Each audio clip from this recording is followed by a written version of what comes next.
Hola a todos nuevamente. El día de hoy nos corresponde continuar con la asignatura de microeconomía. Ya en un nuevo acápite, la teoría de la producción. Bien, antes de iniciar este nuevo tema, vamos a hacer un esquema de resumen para ubicar por dónde apunta lo que vamos a desarrollar. Bien, todo parte con el concepto de economía. Ya hemos indicado, la economía en su concepción actual es una ciencia que estudia la asignación de recursos escasos entre sus usos alternativos. Esto de la manera más eficiente posible. Tiene dos grandes ramas. Por un lado está la microeconomía.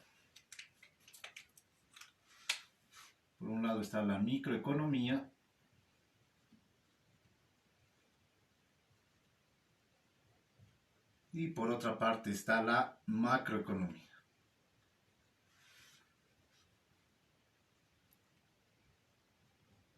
Muy bien. Cuando hablamos de microeconomía, hablamos de el análisis económico en las unidades individuales denominadas empresas y familias. Hablamos de empresas y de familias.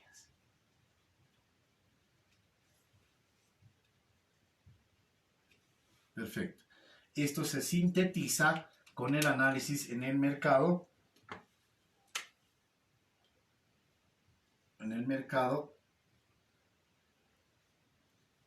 Básicamente es relacionado con las dos fuerzas del mercado llamadas oferta y demanda.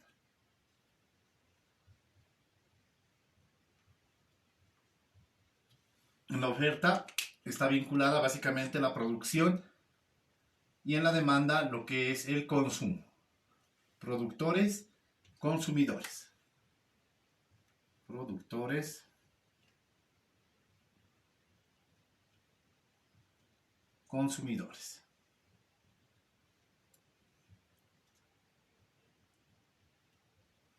En cambio, a nivel macro, lo que se estudian son los agregados económicos, vale decir, la estructura y las políticas sobre una economía en general, puede ser un país. Acá hablamos de agregados, que son sumatorias, ¿no? Entonces, ahora, cuando hablamos de micro, estamos hablando de las empresas y familias. En un análisis global se estudia el mercado, a los oferentes y los demandantes, productores y consumidores, o también vendedores y compradores. Si queremos ser un poco más específicos, se hace el análisis en estas dos unidades bajo ciertas teorías. Por ejemplo, si hablamos de las familias, hablamos de la teoría del consumidor. Anteriormente hemos visto esta teoría del consumidor, donde se tienen que cumplir ciertas condiciones y el objetivo es llegar en ambos casos, habíamos dicho, a un equilibrio. En cambio, para las empresas lo que se va a ver es una teoría de la producción o una teoría del productor.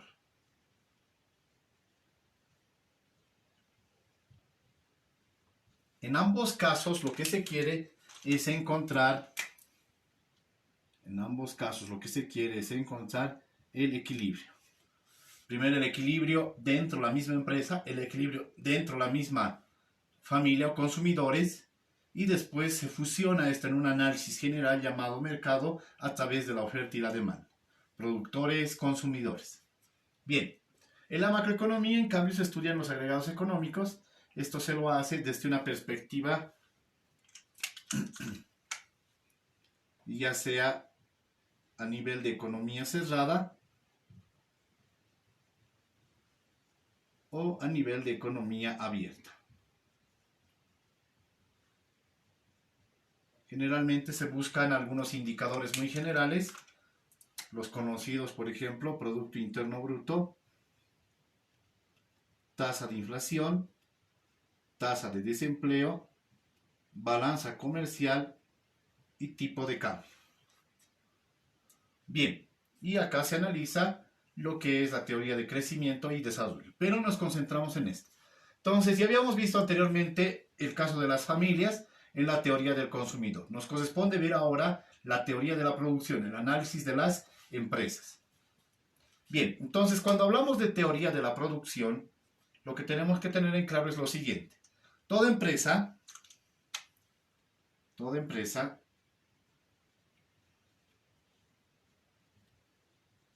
tiene como objetivo, fuera del objetivo de raciocinio administrativo económico, que es sacar lucro o ganancias, ya generar lucro o ganancias, tiene lo que es producir. Entonces quiere hacer producción. Para hacer producción, entonces nosotros vamos a tomar un modelo.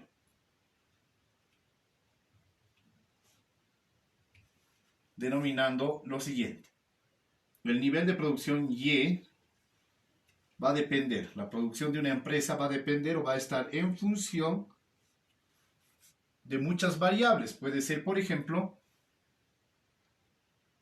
la maquinaria.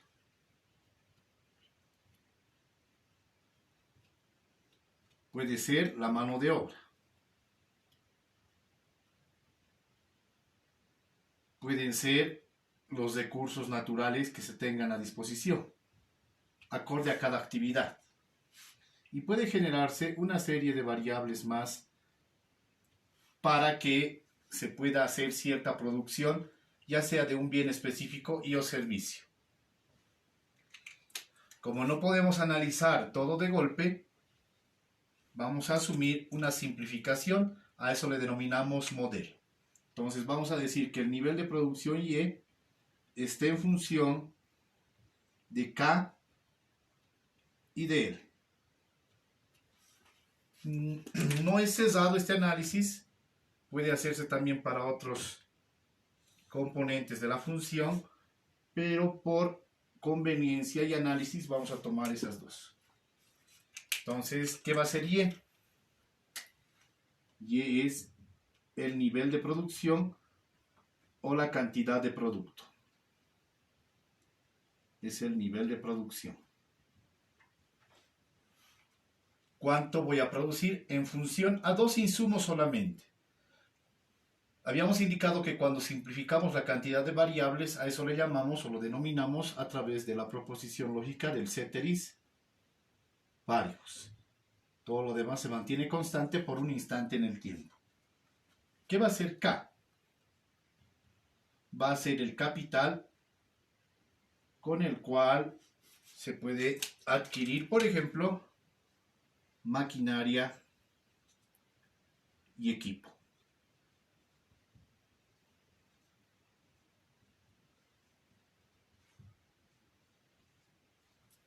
¿Qué va a ser L? L va a ser lo que le llamamos la mano de obra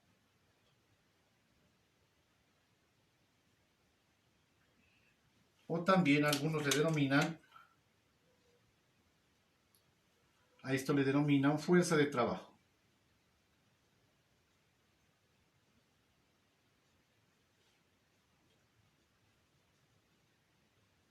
Muy bien, por conveniencia tomamos estas dos variables. Se podrían tomar otras también, el análisis no va a variar, dado que el modelo se puede ir ajustando conforme uno vaya teniendo mayor conocimiento de las otras variables y pueda modelizar. Este es nuestro modelo. A esto se le llama función de producción. Una función de producción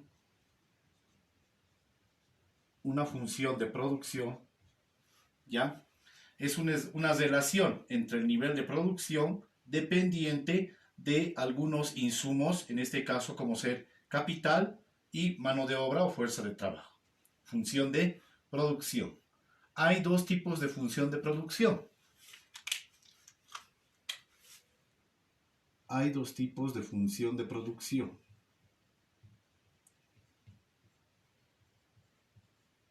Hay una función de producción de corto plazo y una función de producción de largo plazo. En la función de producción de corto plazo, generalmente asumimos que el nivel de capital se mantiene constante. El nivel de capital es constante.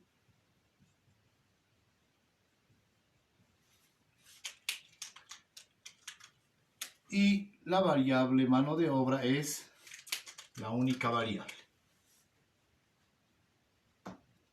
En el corto plazo, el capital es constante y la mano de obra o fuerza de trabajo es variable. En cambio, en el largo plazo, tanto K, nivel de capital, como la mano de obra, ambas son variables.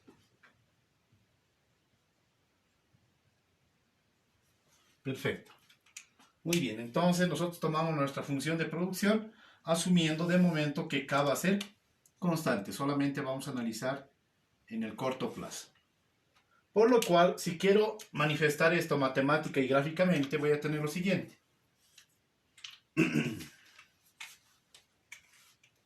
Tenemos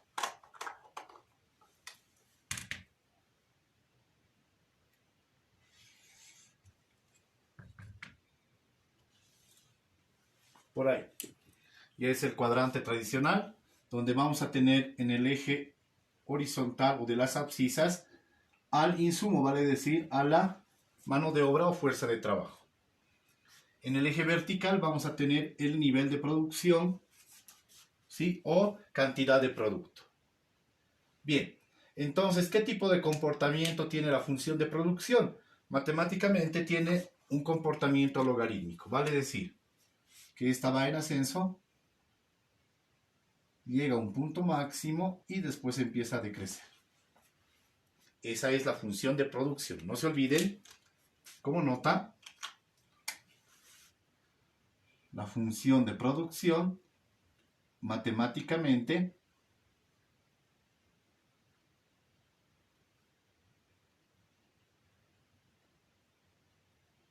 tiene comportamiento logarítmico.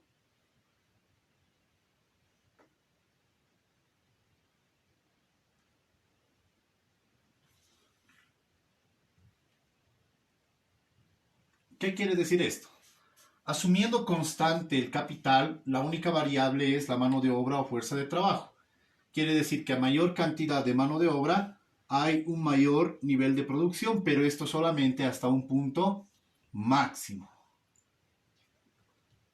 Hasta un punto máximo.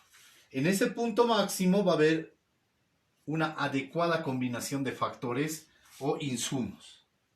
A partir de ese punto máximo, esta empieza a decrecer.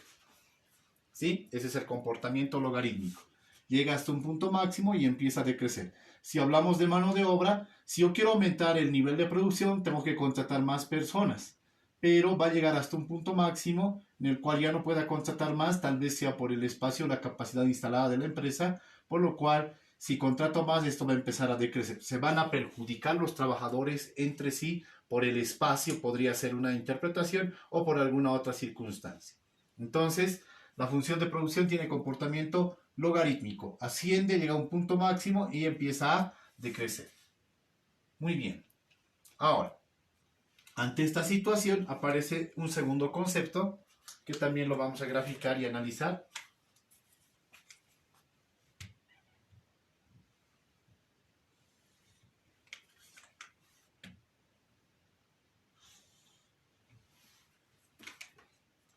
Aparece el concepto de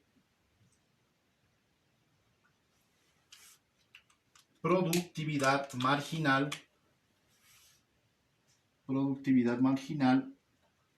del trabajo.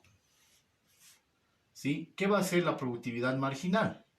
La productividad marginal va a ser la cantidad adicional de producción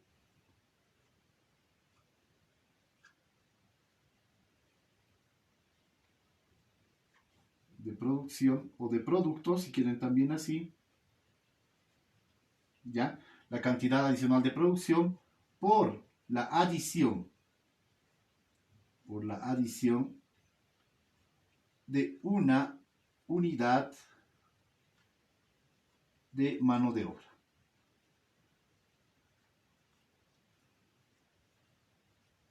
Perfecto. Y esta productividad marginal o producto marginal del trabajo tiene un comportamiento más o menos de este tipo. Entonces acá vamos a tener productividad marginal del trabajo. Aquí está el trabajo. Entonces si voy aumentando trabajadores, va a ir hasta un punto máximo y esta productividad marginal se va a reflejar de la siguiente manera. Ya, vamos a hacerlo de esta forma. Permítanme tomar este instrumento un poco más grande para mostrar lo siguiente. Ahí está.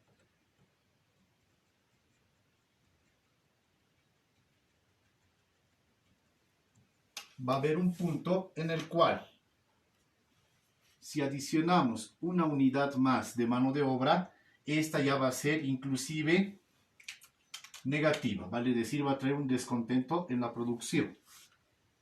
Y finalmente, el comportamiento de esta es de este tipo.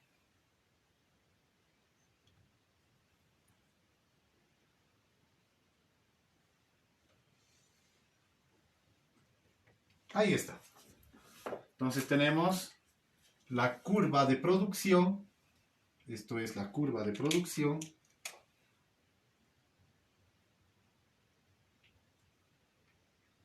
Que tiene comportamiento logarítmico, ya lo hemos mencionado. Y por aquí está la recta, o en este caso la curva de productividad marginal, que tiene característica decreciente. A medida que se van aumentando mayor cantidad de mano de obra o fuerza de trabajo, esta va decreciendo inclusive hasta un punto donde ya se vuelve algo de disconformidad o trae efectos negativos en la producción. Entonces, el producto marginal o productividad marginal del trabajo,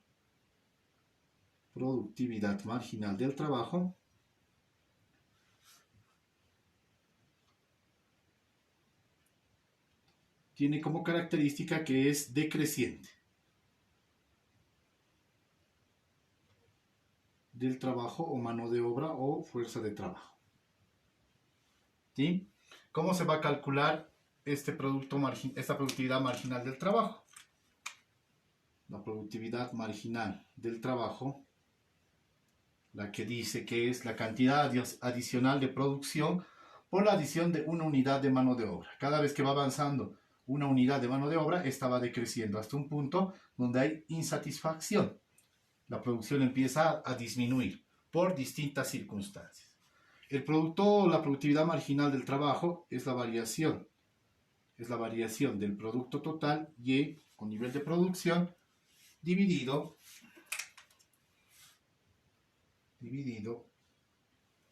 entre la variación del insumo, que es en este caso la fuerza de trabajo o mano de obra.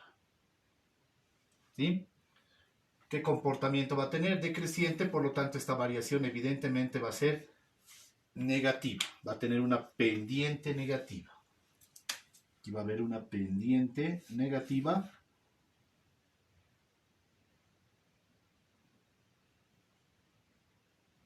por el comportamiento que esta tiene. Muy bien, esta es la productividad marginal del trabajo.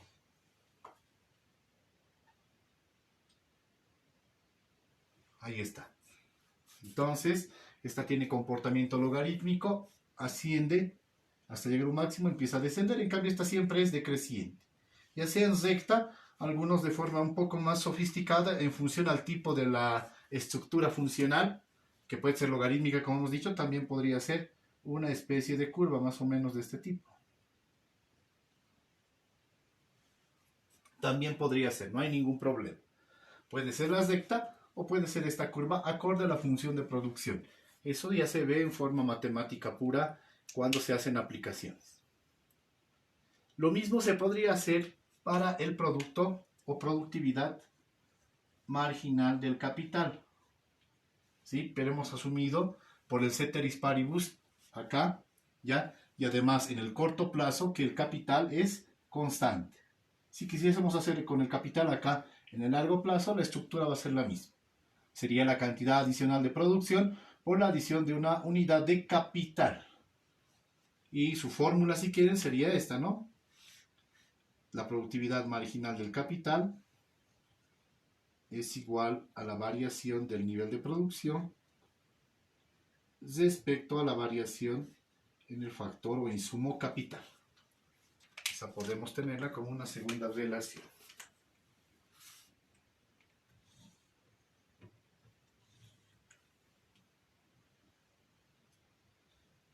Muy bien. Entonces, teniendo estos conceptos, ya podemos ir resolviendo algunos ejercicios, ya para después definir algunas otras concepciones sobre la teoría de la producción, como es el concepto de isoclina, isocosto e isocuanta. Vamos entonces con la parte práctica para hacer ejercicios. Vamos, por favor.